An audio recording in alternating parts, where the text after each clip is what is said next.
আজগো আপনাদের লগে আমি একটা রেসিপি শেয়ার করবো। আসসালামু আলাইকুম, আপনারা ব্যামাকটিরে কেমন আছেন?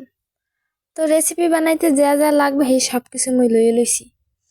তাই মোর রেসিপি দেখে কেউ আসবেন না কিন্তু, কারণ মোর রেসিপির পরিমাণ খুবই কম। তাই মুই প্রথমে পেঁয়াজ কাটতে লইছি, এরপর কাঁচা টমেটো এক পিস, মানে একটা টমেটো কাট দিয়ে এরপর এর মধ্যে আবার এক পিস লইছি মুই, কারণ বাকি টমেটো মুই অন্য একটা রেসিপিতে ইউজ করছি। এরপর সুন্দর করে আলু কেটে লইছি। তা আলুগুলো আমার আপনার মতো কাটে নেবেন, মুই মোর যেন ভালো লাগছে মুই এরকম কাটে লইছি। কাটে সব কিছু ধুয়ে টুয়ে লইছি। এরপর আবার আলুর ভিতর দিয়ে কিছু কেমন জানি কালা কালা মুই এবার জমের মতো বাসই না। তাই মোরা এই যে সব কিছু লইয়ে এক পাতিল লইছে। আর এই পাতিলটা আপনারা প্রায়শই দেখতে পারেন। আর মোর ছোট জিনিস অনেক বেশি ভাল লাগে, মুই সবসময় ছোট ছোট জিনিস দিয়ে কাম কার্য করতে পারছি। তো এইটা খালি বিশাল করার ভিতরে ঢালছে, এটা কাল অল্প একটুখানি মনে হয়, আসলে অল্প একটু, ওরকম বেশিও না। তো আমি এখানে পরিমাণ মতো ওই যে মরিচের গুঁড়ি দিলাম। এরপরে যাইয়া এখানে আরো যা যা উপকরণ আছে সেই সব দিয়ে লমু। এরপরে যাইয়া হলুদের গুঁড়ি দিয়ে দিলাম। এরপর আমরা যে যে পরিমাণ লবণ খান স্বাদ মতো লবণ দিয়ে দিলাম।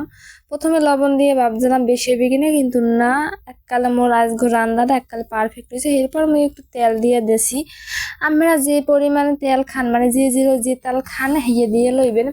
তো এরকম তেল দিয়ে এরকম সব মশলা টশলা দিয়ে মাহাইয়ে যদি রান্না করেন, বা আমরা যদি কলা পাতায় ভাজেন, হিয়া যে খাইতে কি পরিমাণ মজা। তো কলা পাতায় ভাজলে তেল আরো দেওয়া লাগে, মুই যেহেতু আবার কড়াইতেও তেল দিব, হিতে একটুখানি তেল দিছি। আর এরকম যদি মাহাইয়ে আমরা 5 মিনিট থুয়ে এরপর যদি রান্ধেন তাহলে কিন্তু আরো মজার লাগে। তো আমি এখানে কড়াইতে আবার একটু তেল দিয়ে দিলাম, একটা বেশি তেল দিই নাই, কারণ এখানে কিন্তু পরিমাণে খুবই কম। আমরা হয়তো বুঝতে পারতেছেন যে এখানে অল্প একটু। আবার কইেন না যে এই ডুয়াক্কাল রাইন্দে দেখান লাগ কিসে। আসলে কতগুলো পুঁটি মাছ আছে, সেই পুঁটি মাছের ভিতর কতগুলো অল্প কয়টা আর কি মলা মাছ পাইছে। মোর পুঁটি মাছ খাইতে ভাল লাগে না দেখে মুই এবার কি করছি, মলা মাছ কয়টা ধোয়ার পরে সুন্দর হইয়া বাইছে লইছি। আর আপনাকে কার কার দ্বারে এরম হইয়া মাছ ভাজি করে খাইতে মজা লাগে অবশ্যই কমেন্ট করে কিন্তু কইবেন।